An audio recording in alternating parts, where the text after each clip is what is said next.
1991 में एक कानून पारित किया था और वो कानून सरकार का नहीं, पूरी सर्वसम्मति से संसद ने पारित किया था कि देश की आज़ादी के बाद जो धार्मिक स्थल हैं उनको एज इट इज रखा जाएगा, यथावत रखा जाएगा।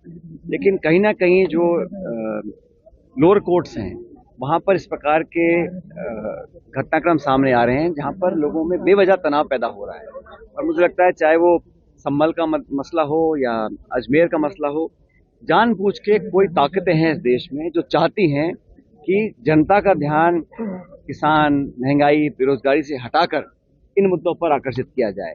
इससे तनाव पैदा होता है, बेवजह निर्दोष लोगों की मौत हुई संभल के अंदर और कोई ना कोई इसके लिए जिम्मेदार है। तो ये जो इन बातों को अंजाम देने वाले जो लोग हैं उनसे हमें परहेज करना पड़ेगा, जो ताकतें लोगों को बांटना चाहती हैं।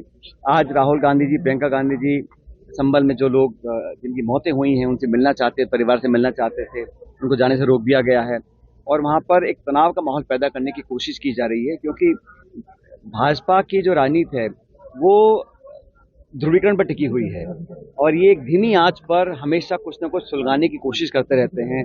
अब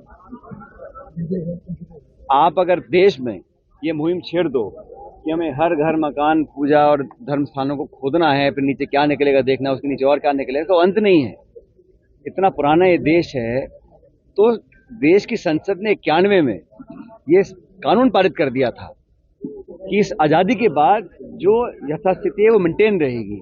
तो ऐसी क्या वजह आ गई है कि हम लोगों को बजाय इसके कि लोगों को रोजगार दें, महंगाई कम करें, किसानों की मांग पूरी करें, आज किसान धरना दे रहे हैं, देश की राजधानी पर हजारों लाखों किसान पहुंच रहे हैं, एमएसपी पर कानून बनाने की मांग रख रहे हैं। सरकार को उन पर ध्यान देना चाहिए और संसद में भी चर्चा होनी चाहिए, सार्थक चर्चा हो जो देश के ज्वलंत मुद्दे हैं। तो ये जो लोगों के अंदर एक टकराव पैदा करने की जो एक लोगों ने ठान रखी है, उस मंशा को मैं गलत मानता हूं। देश सबका है, संविधान में सबको बराबर का अधिकार और हक दिया है और ये देश की खूबसूरती है। इसको जो ठेस पहुंचा रहे हैं वो देश का नुकसान कर रहे हैं।